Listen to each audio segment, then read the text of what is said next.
大家好，欢迎来到娜娜的可以吃的故事。我们今天要说的故事是白色的烦恼。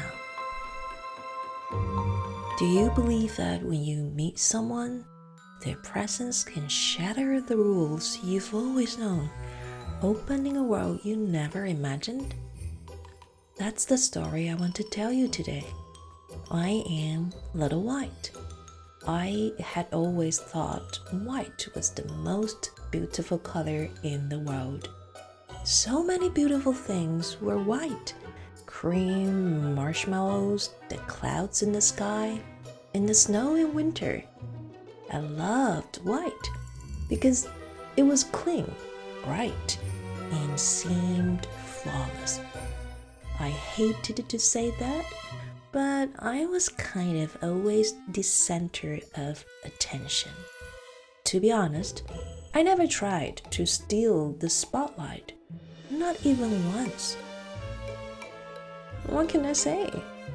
It felt like the world revolved around me, and everyone liked me. Well, except for black. But little did I know, black would later change everything. There were many colors in my unit, and each of them had their own distinct characteristics.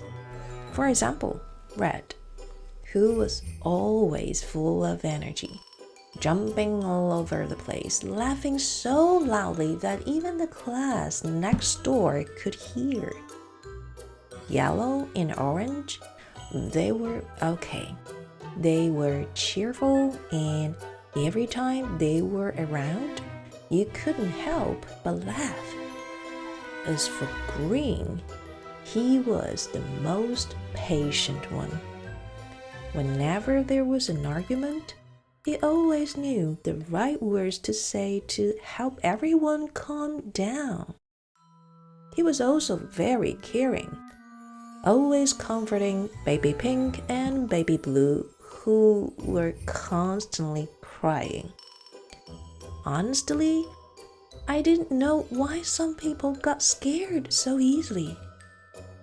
And who else? Oh, right.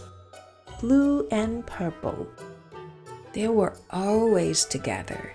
I mean, together. They were elegant and mysterious. They didn't really like talking. I didn't know why.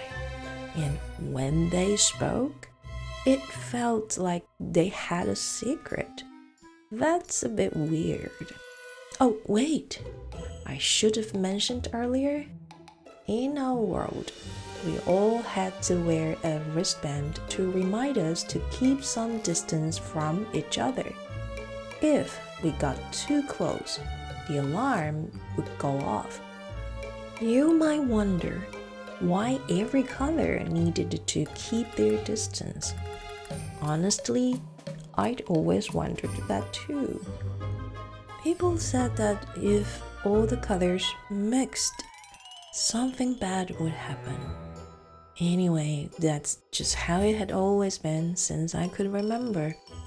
No matter what, rules were important, and everyone followed the rules so that the world could keep running. And finally, there was black. Okay, we didn't mean to ignore him. It's just that he would always hide in corners, and we all thought he was secretly talking behind our backs. Not to mention, he was really cold and distant. And that wasn't the biggest problem, you know? Remember, we had to keep our distance from each other, and black, well, no one could ever see his face clearly because it was just too dark. And when you couldn't see things clearly, it was kind of creepy. Some of us tried confronting him a few times, but it always ended the same way. We ran away screaming, like if we stayed any longer, we'd be swallowed by the dark hole. Once, he scared baby pink and baby blue so much they started crying. I rushed up to him and shouted, "What's wrong with you? Always hiding in the dark, sneaking around?" At that moment, the alarm went off loudly, surprising everyone because we were too close to each other. The alarm kept ringing, so I quickly stepped back.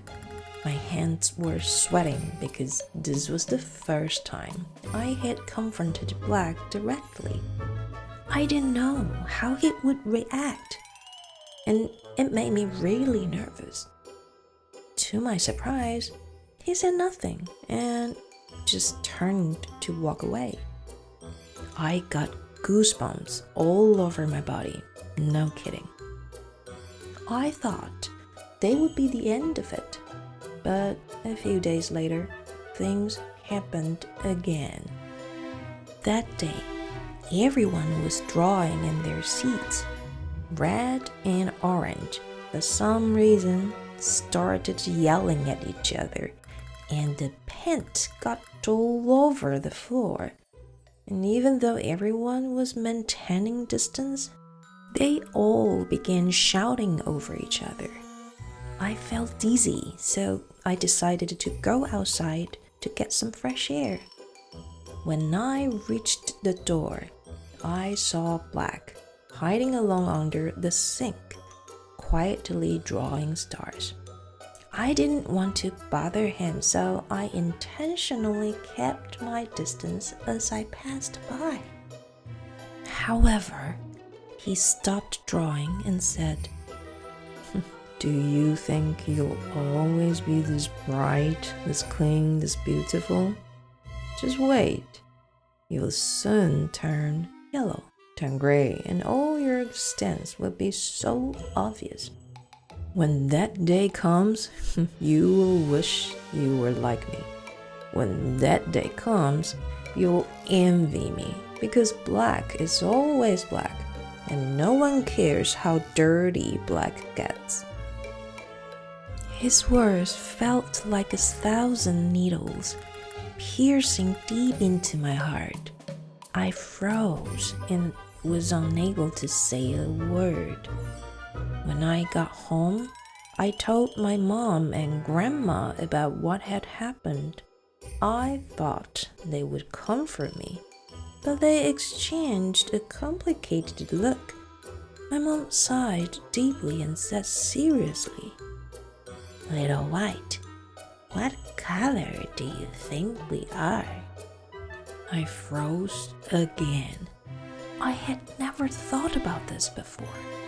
To me, Mom and Grandma weren't white, but they weren't any other color either. Their white seemed to have traces of gray or something. And my mom said, "When we were young, we were pure white just like you. But as time goes by, we all age and we change." What? No, I don't want that. I don't want to change. I screamed, tears streaming down my face. I don't want to turn into... Wait a second. So Black was right. I'll become... That night, I cried myself to sleep, shouting in my dreams, "I don't want to get old." The next day, I went to class with a heavy heart. When I sat down, my head was filled with worries, and the weight of them made it hard to lift my neck. I turned to talk to Yellow, but he looked like he had seen a ghost. What's wrong? Before I knew it, the red in the distance started screaming loudly, asking me, "What happened to you?" I asked, "What are you talking about? Can someone tell me what's going on here, please?" But no one answered, until Yellow quietly said, You might want to look in the mirror. So I rushed to the bathroom and looked in the mirror. My eyes were swollen, and the area around them was dark, not white anymore. So soon? Am I turning into black or something? I don't want to change. I don't want to become ugly. I thought in panic, then started crying. Suddenly, a sigh broke the silence in the dark. I turned around to find Black hiding in a corner. He whispered, "So, I am really ugly. Ugly enough that just the thought of possibly looking like me makes you want to cry?" I was embarrassed because I really didn't mean to hurt Black. So I said, "No, that's not what I meant. I mean, it wasn't about you. I was just freaked out. Look at my eyes. You were right." And Black said, "So you're upset because you were afraid that everyone will hate you the way they hate me?" What? I don't hate you. I really don't. You see, well, I don't know. You always hide so far away, so no one can see you clearly. Black said, "I thought all of you hated me." I replied, "I think we're just afraid because we can't see you. And actually, I thought you hated me too." Black said, "I don't hate you. It's just that you're too bright. I get nervous. Like if I get too close to you, something terrible will happen." I said, "I felt the same way. Like if I get too close to you, I'll disappear." Black was about to say something but stopped. The bathroom was so quiet that we could hear the sound of water flowing through the pipes. I looked at the wristbands on our hands, gathered my courage, and said, "Why do we even wear these wristbands? Why does each color have to maintain distance? That makes no sense. Do you really believe that if we get too close, the world will end? I don't buy it. Not anymore. Wanna try it? Let's see what happens." Black's eyes lit up as if I had read his mind. Without hesitation, he said, "Okay." And we slowly moved close to each other. At that moment, the alarm, of course, went off, and the sprinkler system was activated. Our hearts were pounding, and we didn't dare blink. We nodded at each other, confirming that we would continue to get closer. When we finally stood face to face, we couldn't believe what we were seeing, except for the fact that we were both drenched. Nothing terrible happened, and no one disappeared. When we were together, we turned into something new that I couldn't name. That's a color I had never seen before.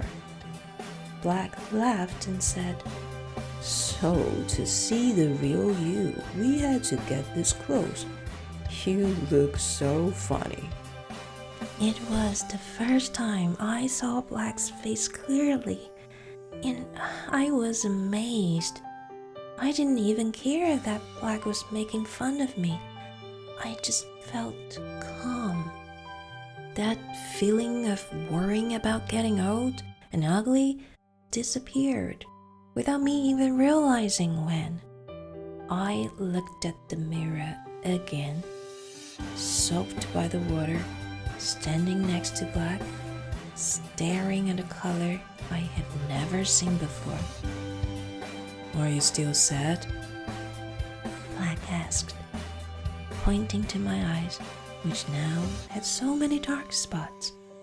I thought for a moment, shook my head and said, There's nothing to be sad about. I don't have time to be sad. I took off the wristband, throwing it into the trash can, and turned to Black. I'm so excited right now, aren't you? I can't wait to see what will happen when we stop keeping our distance from all the colors.